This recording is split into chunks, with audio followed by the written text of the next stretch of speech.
pour la présence de Dieu. Amen, amen, amen. On se tient debout, nous allons faire juste une courte prière. Pendant juste quelques minutes, tu vas demander à Dieu de te parler. Il est très important de pouvoir écouter la voix de Dieu. C'est très, très, très important. Voilà pourquoi il est écrit que ta parole est une lampe à mes pieds et une lumière sur mon sentier. La parole de Dieu est claire. Elle vient enlever les zones d'ombre de nos vies. Amen. Et je crois que cette parole de ce matin va enlever une partie d'ombre dans ta vie.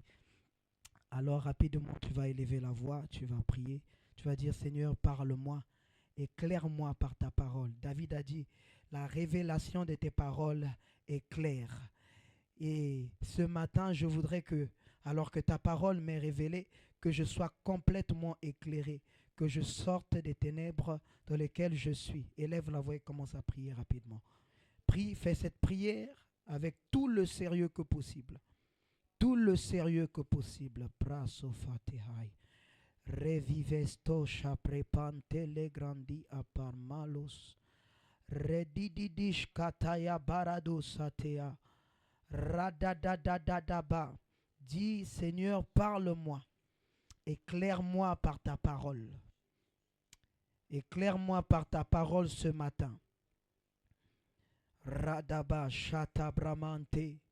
Spericanto sade barababa. Vas-y. Élève ta voix, élève ta voix. Élève ta voix. Dis-lui que ta parole me fasse du bien. Que ta parole me fasse du bien. Que ta parole localise un besoin de ma vie ce matin. Que ta parole soit une solution, une réponse à un questionnement quelconque dans ma vie. Radabashata. La parole répond à tout. La parole répond à tout. Elle est la solution, elle est la solution.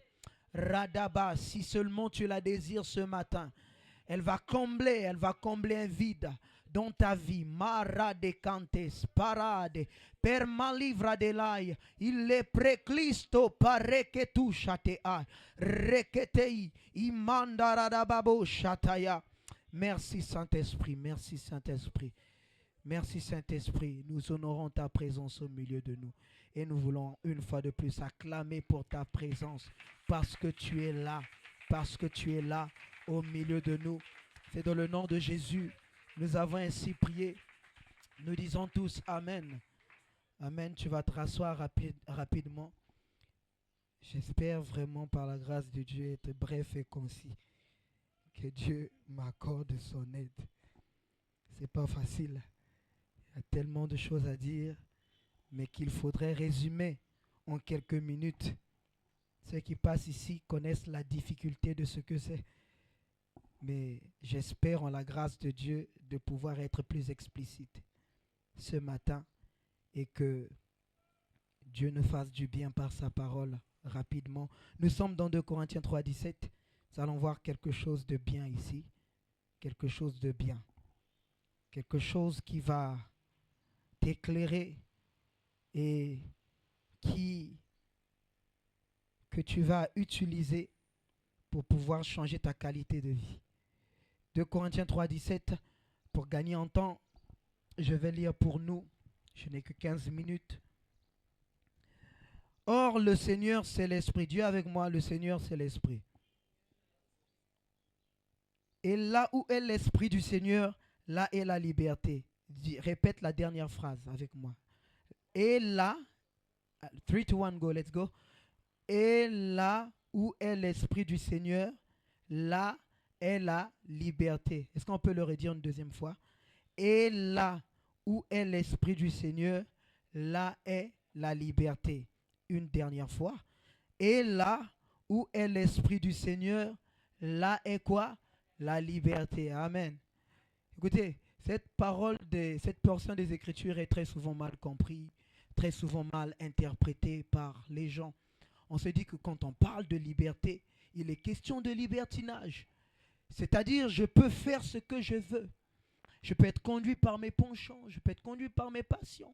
Tout ce qui me passe par la tête, je fais. Parce qu'on a parlé de liberté.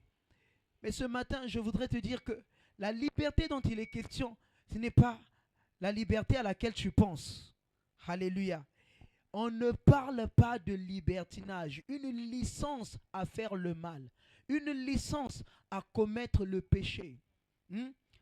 Parce que on se dit que c'est la grâce.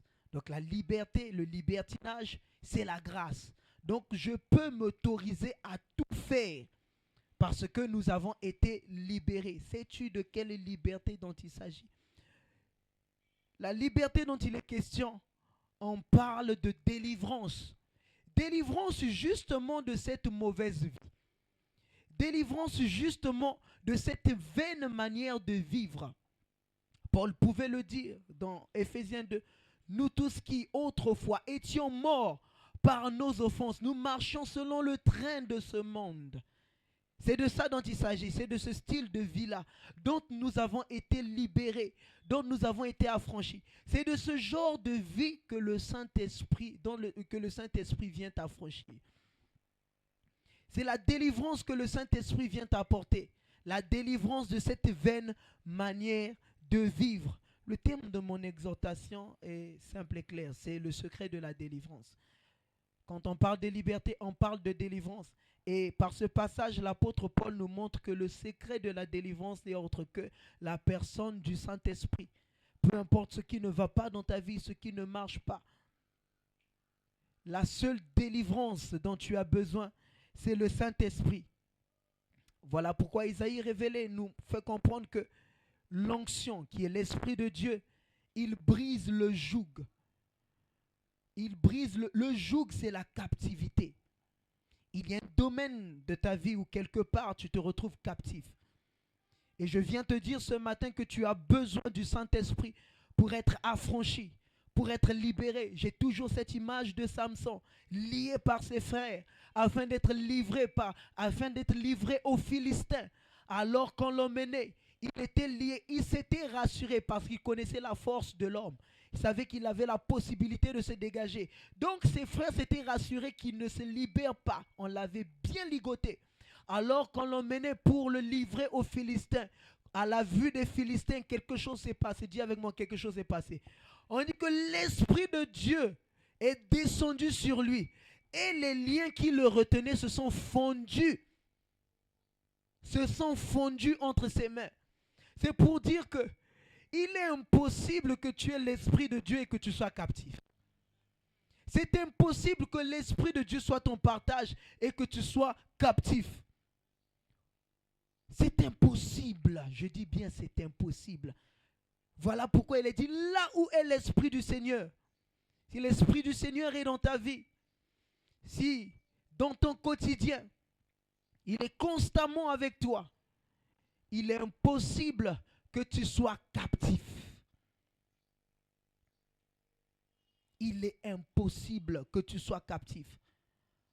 Alors, si quelque part tu constates une captivité, tu constates des liens, tu constates des chaînes, ça veut dire que l'Esprit n'a pas encore opéré là-bas. Laissons le Saint-Esprit faire son travail. Et pour le laisser faire son travail, il faut apprendre à l'inviter au quotidien. Il faut apprendre à conjuguer avec lui. Si tu ne conjugues pas avec l'Esprit de Dieu, tu continueras à être captif. Les liens de ta famille continueront à te dompter. La sorcellerie continuera à avoir le dessus sur toi. Pourquoi? Parce que l'Esprit de Dieu n'est pas là. C'est impossible que l'Esprit de Dieu fasse partie de ta vie et que tu manges encore dans tes songes, dans tes rêves, tu es encore en train de manger. Comment est-ce possible? Le phénomène de mari de nuit, femme de nuit est toujours présent dans ta vie. Ça n'a jamais changé. Ça veut dire que l'Esprit de Dieu n'a pas encore commencé à agir. Et s'il n'a pas encore commencé à agir, devine quoi? Ce n'est pas de sa faute, c'est de ta faute. L'apôtre Paul dit que la grâce du Seigneur Jésus-Christ, l'amour de Dieu et la communion avec le Saint-Esprit soient avec vous. Il est question de communier avec le Saint-Esprit. Tu dois l'inviter, tu dois le désirer. Il se manifeste là où il est désiré. Le Saint-Esprit ne répond que présent dans la vie de la personne qui le désire. Si tu ne le désires pas, il ne viendra pas. Si tu ne le désires pas, il ne se manifestera pas. Il ne fera rien. Tu vas aller d'échec en échec. D'échec en échec. Tu seras dompté par les épreuves, par les circonstances, les situations de cette vie. Tu seras sans cesse captif parce que tu n'as pas laissé le soin au Saint-Esprit de travailler. Paul nous fait comprendre ici qu'il faut désirer, il faut rechercher le Saint-Esprit pour expérimenter la délivrance véritable. Donc vous comprenez que pas besoin de vous imposer les mains, n'est-ce pas? Pas besoin de rechercher. Je sais que ça a une place, mais à un certain niveau de votre vie chrétienne, ne soyez pas tout le temps des bébés qui recherchent les impositions des mains. La délivrance peut se produire de manière personnelle dans ta vie. Lorsque tu recherches véritablement la personne du Saint-Esprit. Moi, il y a des choses qui se sont passées dans ma vie, on ne m'a pas imposé les mains. Il y a certaines choses qui ont quitté, on ne m'a pas imposé les mains. Pourquoi? À cause de la communion avec le Saint-Esprit. Il y a certaines choses qu'on ne peut plus retrouver. Pourquoi? Parce que le Saint-Esprit m'a affranchi. J'ai appris à le désirer. Et quand tu le désires, il vient. Il opère, il effectue un travail dans ta vie. Pour plusieurs ici, le Saint-Esprit est chômeur. Il est chômeur, c'est-à-dire qu'il n'a pas de travail, il ne fait rien. Parce que vous ne lui donnez pas l'opportunité de travailler. Mais vous fatiguez les pasteurs. Au lieu de rechercher l'Esprit, c'est le pasteur en recherche. Quand il est en voyage, il est parti avec Dieu. C'est-à-dire qu'il n'y a plus moyen pour toi de t'en sortir.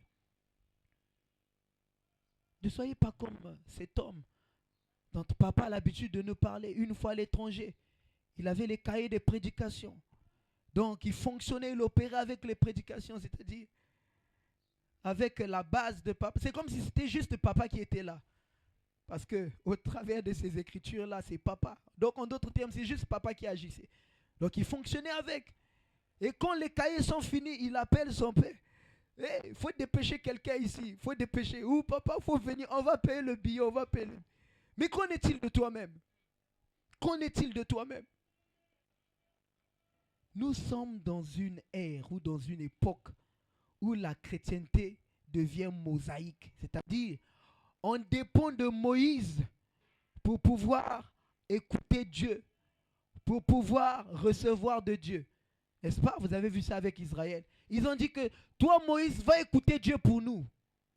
C'est-à-dire, nous là, on ne fait rien. On attend ici.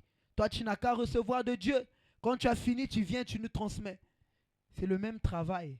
Et c'est le même schéma qui se reproduit aujourd'hui. Moïse, ce sont les pasteurs. On les fatigue. C'est-à-dire, toi, tu ne veux plus fournir des efforts. Tu ne veux plus prier. Tu ne veux plus avoir cette communion avec Dieu. Le pasteur, lui, n'a qu'à jeûner et prier pour toi. Il n'a qu'à avoir cette communion pour toi. Et puis toi, tu viens vers lui, il n'a qu'à te transmettre. Ça ne marche plus comme ça. Les choses ont changé. La technologie a changé. Vous savez que la technologie, au fur et à mesure qu'on avance, elle change, elle évolue. C'est ça la technologie spirituelle. On évolue. Il a dit que le voile est quoi? Déchiré. Qu'est-ce que vous comprenez par là? Ça veut dire que tout le monde a accès maintenant à sa présence. Tout le monde a le droit d'y aller. Tout le monde a le droit d'y entrer. Ce n'est plus qu'un privilège réservé à une classe, une catégorie de personnes. Si tu veux expérimenter le Saint-Esprit, tu peux l'expérimenter. Ce n'est pas qu'un privilège réservé aux pasteurs, ou réservé aux anciens, ou je ne sais qui. Toi aussi, tu peux vivre ces choses. Tu peux vivre ces choses. Mais il suffit de désirer la personne du Saint-Esprit. C'est lui que vous devez rechercher. Parce que si vous basez votre foi, votre intimité, votre communion, votre relation personnelle avec Dieu sur un homme, vous serez à côté de la plaque. Vous n'allez jamais grandir. Vous n'irez nulle part. Mais la croissance se passe lorsque toi-même tu apprends à t'approcher de Dieu. Quand il dit dans les Saintes Écritures que approchez-vous de Dieu, parle-t-il d'une certaine catégorie de personnes? Parle-t-il d'une certaine race de personnes? A-t-il dit les Juifs, vous rapprochez-vous? A-t-il dit les Blancs, vous rapprochez-vous? Non. Il parle de tout le monde. Parce qu'en Christ, il n'y a ni grec ni juif. Il n'y a pas d'ethnie. Nous sommes tous en Christ, nous sommes tous chrétiens. Ça veut dire que toi aussi, tu as le droit de te rapprocher de lui. Tu as le droit de bénéficier de ses grâces. Le Saint-Esprit aussi peut se manifester dans ta vie. Mais la clé, tu dois le désirer. Tu dois le rechercher. Tu dois le rechercher. À partir d'aujourd'hui, apprends à rechercher le Saint-Esprit. C'est l'une des choses, je vais terminer avec, que Élisée, il a fait. Élisée connaissait sa destinée. Vrai ou faux? Il connaissait sa destinée, Élisée. Il savait ce à quoi il avait été appelé. Il savait qu'il devait succéder à Élie, qu'il devait prendre sa place. Il savait qu'il était destiné à de grandes choses, qu'il devait accomplir de grandes choses, que Dieu devait faire des choses extraordinaires par sa main. Il savait qu'il allait révolutionner le monde à cette époque, parce que jusqu'aujourd'hui, on parle d'Élisée, un homme très charismatique, un homme extraordinaire, hors du commun. Il savait qu'il était appelé à ces choses. Mais il a compris qu'il y a un seul élément qui allait lui permettre d'accéder à cette destinée, d'accéder à ces dimensions. Parce qu'il est écrit qu'avec Dieu, nous ferons quoi? Des exploits. Mais Dieu fait des exploits par nous, par la personne du Saint-Esprit qui nous a donné. Voilà pourquoi il a dit que je ne vous laisserai pas seul, mais j'enverrai vers vous le Saint-Esprit. Il est avantageux. Le Saint-Esprit est un avantage. Hein? Enlevez ce mensonge-là que nous, les chrétiens, nous sommes désavantagés. C'est faux. Nous avons un avantage appelé le Saint-Esprit. Il est un avantage partout et en tout, le Saint-Esprit. Ça veut dire que même quand tu vas à un entretien d'embauche, commence à intercéder pour les autres parce qu'il est fort probable qu'on ne les prenne pas. Vas-y, toi d'office, on va te prendre. Pourquoi? Parce que tu es la personne du Saint-Esprit. Il est impossible d'avoir le Saint-Esprit et d'être la queue. On ne peut qu'être la tête. Il est impossible de l'avoir et être en dessous. On est toujours au-dessus. Il est l'esprit d'excellence. Quand il est présent, il te donne de faire des exploits. Demandez à Samson, il va vous le dire. Voilà pourquoi il a pleuré le jour où l'esprit s'est retiré. Demandez à Saül, il va vous le dire. Le jour où l'esprit s'est retiré, il a pleuré. Parce que le secret derrière ses exploits, derrière toutes les choses qu'il pouvait faire, c'était le Saint-Esprit. Élisée a compris ça. Il a dit, vieux père, ne me laisse pas juste rentrer dans la chose comme ça. Non, j'ai besoin de quelque chose. J'ai besoin d'un élément. Une double portion de ton esprit. Il dit que c'est l'esprit qui me conduira à opérer à cette dimension-là. Il dit que sans l'esprit, je ne peux rien faire. Je ne peux rien accomplir. Je n'aurai qu'un titre. Un titre. Voici ce qui arrive à plusieurs. Ils n'ont que des titres. Ils n'ont que des titres. Mais à la position doit se rattacher la puissance. À la position doit se rattacher l'onction. Saül avait le titre mais sans l'onction. Mais David, il a reçu l'onction. Plus tard, il a eu le titre. Je préfère avoir l'onction. Et puis le titre venir que d'avoir le titre sans l'onction. D'avoir le titre, la position sans l'esprit. Parce que le titre ou la position sans l'esprit finira par te tuer. Tu mourras. C'est comme ça que Saül a fini. Il est mort. Parce que la puissance qui agissait derrière n'était plus. Le Saint-Esprit est une puissance. Il est d'où les apôtres. Jésus leur a dit, mais vous recevrez une puissance. Il dit, n'allez pas, c'est vrai que je vous ai dit, allez-y, faites de toutes les nations des disciples. Il leur a confié la mission. Mais il a dit, à cette mission, vous devez recevoir l'Esprit. Parce que c'est l'Esprit qui vous emmènera à accomplir la mission. Sans l'Esprit, on ne peut accomplir la mission. Voilà pourquoi Jésus à la croix, il a dit, tétélestai, tout est accompli. Il a pu l'accomplir parce qu'il avait l'Esprit.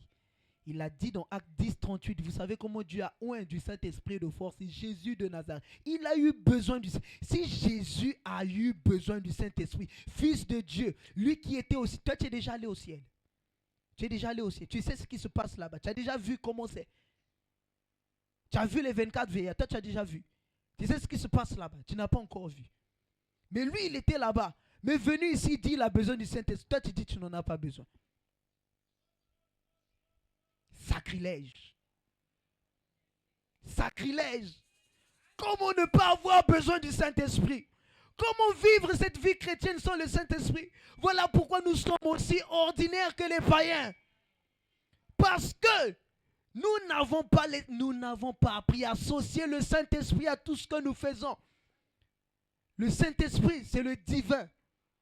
C'est la portion de Dieu dans l'homme. Et quand cette portion est manifeste, il fait toute la différence. Il te distingue. Pourquoi les juges étaient distingués en Israël? Parce qu'ils avaient l'esprit sur eux. On dit Gédéon revêtu de l'esprit, sonnant la trompette. La différence entre Gédéon et les autres, il avait l'esprit. La différence entre Samson et les autres, il avait l'esprit. Et toi, qu'as-tu pour faire la différence? Tu crois que tu vas faire la différence avec ton bagage intellectuel? Je te laisse, la vie va t'enseigner.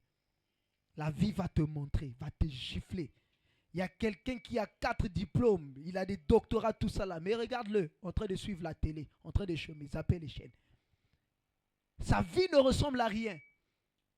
C'est le Saint-Esprit qui fait la vie. Parce qu'il est l'esprit de vie.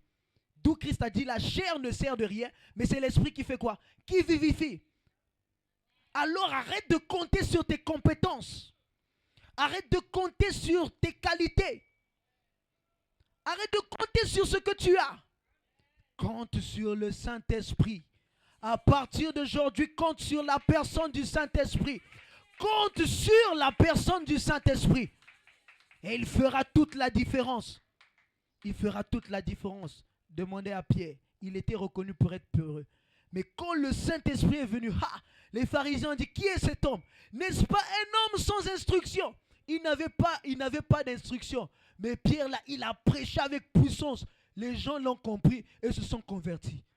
Quelqu'un qui n'avait pas, il n'est pas allé à l'école. Pierre a réussi sa vie. Qu'en est-il de toi? Je crois que tu vas réussir sans le Saint-Esprit. Ça n'existe pas. Du moins, si tu conjugues avec Dieu, tu ne réussiras pas sans le Saint-Esprit. Tu vas te lever dans sa présence. Malapradekatos. Erivatosh kapalariate satega. Redile coste pale grande. Commence à désirer le Saint-Esprit. Lève ta main droite et dis, Saint-Esprit, j'ai besoin de toi. En ce jour, j'ai compris que je ne peux rien faire sans toi. Tu es le secret de la délivrance. Tu es le secret de la délivrance. Je ne peux rien faire sans toi. Ma vie est limitée sans toi. Si ces blocages tiennent tête jusqu'à présent, c'est parce que je ne t'ai pas encore laissé le temps d'opérer, d'agir. Mais aujourd'hui, je te désire, je te désire. J'ai besoin de toi. J'ai besoin de toi, je t'invite, je t'invite, je t'invite. Est-ce que tu peux l'inviter? Je t'invite, je t'invite. Ratakatakapaha. Si tu peux prier en esprit, prie en esprit. Mais invite la personne du Saint-Esprit. Invite la personne du Saint-Esprit dans ton cœur, dans ta vie. Les prade kataya, manikatos kataya, mareketeya, radikatos ke peligrando, permali valeraia, ipreketeria babosa. Vas-y, invite le Saint-Esprit. Invite le Saint-Esprit. Invite le Saint-Esprit. Dis-lui, Saint-Esprit, je ne compte que sur toi. À partir d'aujourd'hui, je ne compte que sur toi. Je ne veux que compter que sur toi. Esprit de Dieu, Esprit de Dieu, Esprit de Dieu. Parce que tu es ma force. Tu es ma délivrance. Tu es ma délivrance. Tu es ma délivrance. Et shatakatakabaha. Et la kapara de katakaba. Et radababa. Oui, Esprit, viens faire la différence. Viens faire la différence dans ma vie. Viens m'affranchir de toute limite. Viens m'affranchir de toute limite. Viens m'affranchir de toute limite. Il a été décrété cette année élargissement divin. Mais jusqu'alors, je ne le vis pas parce qu'il y a des limites. Il y a des limites. Viens délimiter ma vie. Viens délimiter ma vie afin de vivre cet élargissement. Tu es celui qui élargit l'espace de ma tente. J'ai besoin de toi. Shatakataya. Sheke palabra mandelelelelelelele.